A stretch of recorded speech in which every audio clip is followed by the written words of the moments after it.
afternoon, Cross Timbers. Today is Wednesday, March 8th, 2017, and I am Sydney Burns. And I'm Channing Flatt. Today's top stories include a new establishment in Stephenville. And Casey Anthony speaking out on her daughter's death. Plus, Danny Hernandez gives us a scoop on all things sports. Stay tuned for these stories plus more coming up next on Texan TV.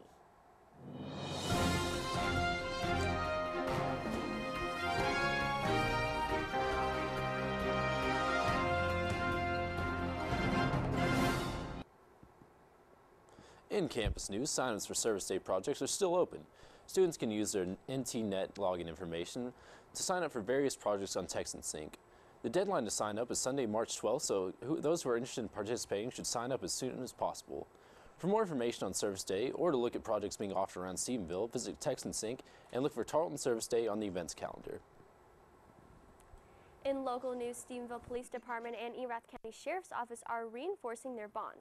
At their Tuesday night meeting, Stephenville City Council approved 2 interlocal agreements between the Police Department, Sheriff's Office, and District Attorney's Office that officials say will help streamline investigations. Police Chief Jason King said Stephenville Police Department and Erath County Sheriff's Office are forming a special crimes unit to include officials from each department under a more formal arrangement than the past. And in other local news, residents of Stephenville have something else to look forward to. It was announced yesterday that a multi-million-dollar establishment is in the works, which will include a 28-lane bowling alley. No start date has been set, but it is projected to be finished by April of 2018. Wildfires broke out yesterday and forced several evacuations in 4 states, including Texas. The fires started in Oklahoma, and according to officials, the wind caused the fires to spread to the Texas Panhandle. A flyover revealed that 460 square miles of land has already been burned. Only 5% of the fire has been contained.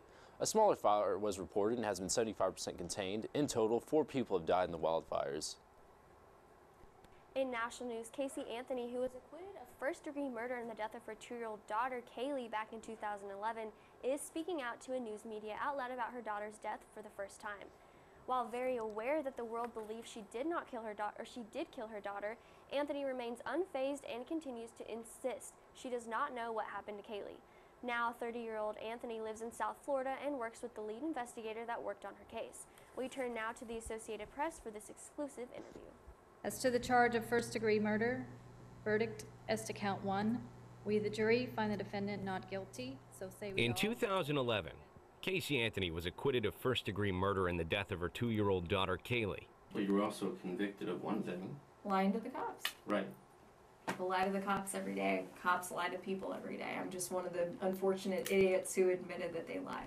For the first time, Anthony is speaking to a news media outlet about Kaylee's death.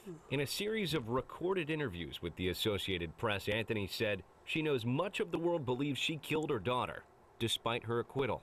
I see why I was treated the way that I was, even had I been completely truthful with those officers. What weren't you truthful about?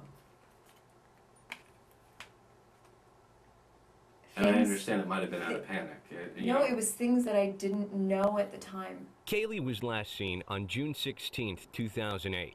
Anthony's mother reported her missing a month later. Her mother finally admitted that she's been missing. The next day, Anthony was arrested on charges of child neglect. She told police Kaylee had disappeared with a babysitter. I'm still not even certain as I stand here today about what happened. During the trial, the defense team argued Kaylee had drowned and Anthony covered it up with her father. Just this month, the former judge who presided at the trial theorized that Anthony may have killed her daughter accidentally when she was using chloroform to calm her.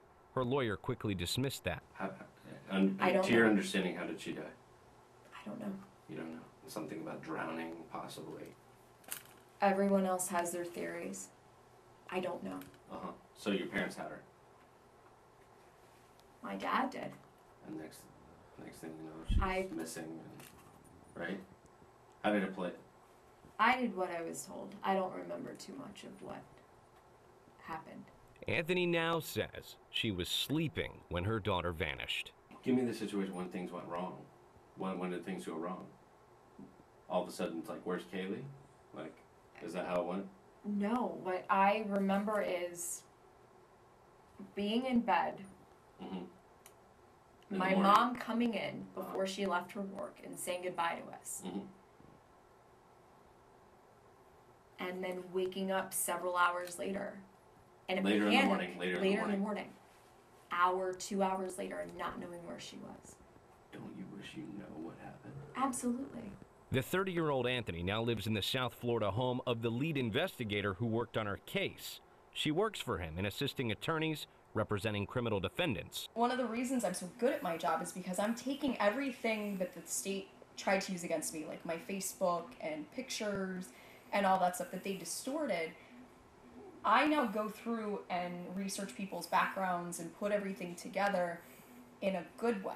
While Anthony says she still doesn't know what happened in the last hours of Kaylee's life, she's not fazed that others are convinced of her guilt. I don't give a shit about what anybody thinks about me. I don't care about that. Yeah. I never will. I'm okay with myself. I sleep pretty good at night. Josh Replogle, The Associated Press, West Palm Beach, Florida.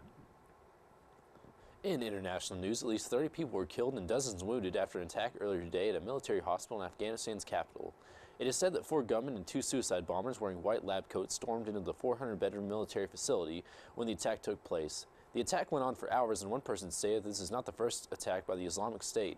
The Islamic State claimed the attack in a statement carried out by the Amaq news agency. For more of today's national and international news, we turn to the AP News Minute.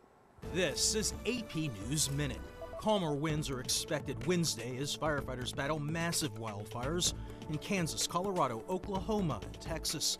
The flames have killed at least half a dozen people and burned through hundreds of square miles of land. Republican governors are objecting to the health care overhaul plan drawn up by Republicans in Congress.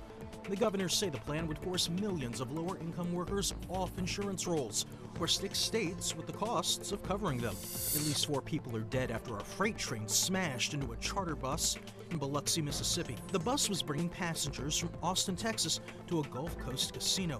It took rescue workers more than an hour to get everyone off the bus. And Australian crews rescued a pair of sailors from their yacht near Sydney. The sailors from Ireland and France were traveling from New Zealand when they hit rough seas and gale force winds. Matt Small, The Associated Press with AP News Minute. For news on what's happening in the world of sports, we now turn over to Danny Hernandez. Thanks, guys. Number 15 Texans lost their series against West Texas A&M on Saturday, but they hope to pick it back up with a win today against St. Mary's at 3 p.m. The number 22 Texans softball team has swept Lubbock Christian in their doubleheader series on Friday. Head coach Mark Kumpion says that this is their toughest schedule, playing 7 straight games against top 25 teams. But in national sports, Dirk Nowitzki has become the 6th player in NBA history to reach 30,000 points in his career.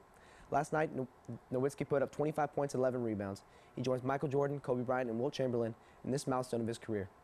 That's all for sports today. I'm Danny Hernandez. Anchors, back to you. Thanks, Danny. With spring break just around the corner, we're all hoping for warm weather. Let's send it out to Rebecca Hernandez, who has today's weather forecast. Thank you, Channing. As you can see, I'm standing outside, and it is a mix of clouds and sun today with a high of 66 degrees.